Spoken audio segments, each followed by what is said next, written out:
Cristão pode ir a um culto com um coach? É, a Igreja Evangélica Brasileira ela vive de modismo em modismo, é impressionante, né?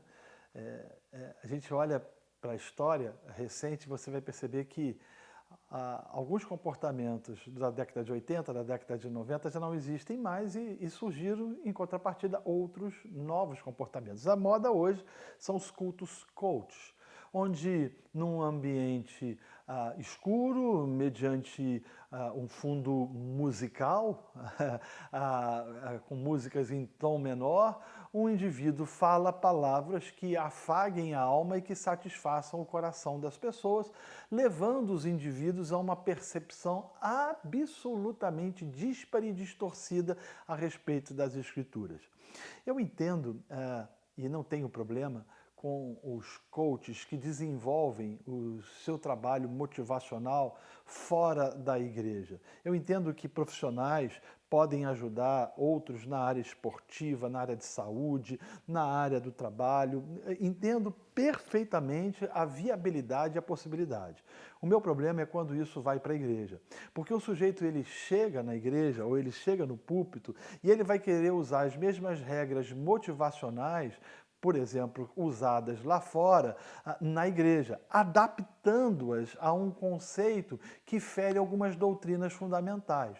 Por exemplo, a doutrina de que o homem é mau, a doutrina da depravação total. Então você vai ver os coaches dizendo o seguinte: não, você é bom, você é capaz, você é maravilhoso, você é o centro do coração de Deus, você é o próprio Deus, Deus faz tudo por você, você é aquela pessoa especialíssima, você é aquele indivíduo, você precisa acreditar em você. Olha, Deus ele está torcendo por você, Deus ele quer que você prospere, cresça e anuncia um tipo de mensagem onde o homem, na verdade, não é confrontado em suas incongruências, em suas patologias, em suas idiosincrasias, em seus pecados, construindo assim um conceito e uma ideia absolutamente contrária àquilo que as Escrituras dizem ser o homem. O homem é mau, o homem é pecador, e ele precisa de um Salvador.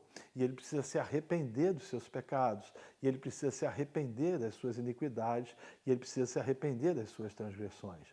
Interessante que os coaches, eles me fazem pensar muito numa heresia do passado chamado marcionismo.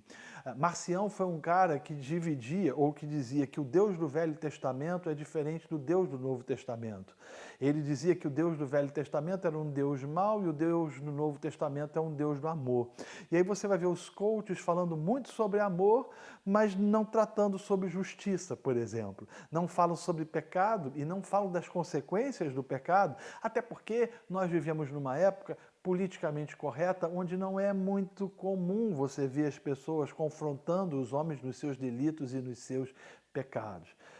Os coaches encontram sucesso também porque o período que a gente está vivendo é um período onde há o culto ao corpo, ao prazer, onde o foco está no hedonismo, onde a filosofia renante, a farinha pouca, meu pirão primeiro, onde a expectativa que se tem, que se nutre no coração, é efetivamente a satisfação pessoal.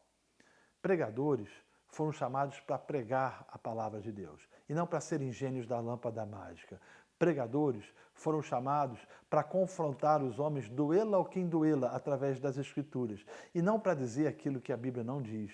O homem não é o coração de Deus.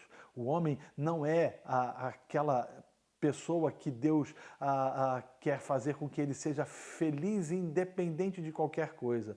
O homem é pecador e ele precisa se arrepender dos seus pecados. E Cristo veio ao mundo para morrer na cruz do Calvário, a fim de que pecadores fossem salvos, se arrependessem de suas transgressões e passassem a viver em novidade de vida. Coaches falam de amor, mas não falam de justiça. Coaches desenvolvem a ideia de que nós não podemos julgar as pessoas.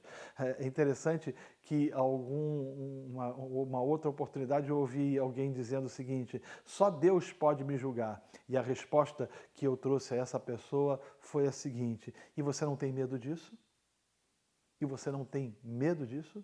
Não, Deus entende minhas lutas, minhas dificuldades, meus problemas. Ele entende, mas Ele quer que você se arrependa dos seus delitos e dos seus pecados. Cuidado com as palavras, com o fundo musical, cuidado com aquilo que afaga a alma, mas não te confronta e que não te leva à mudança de mente e à mudança de atitude.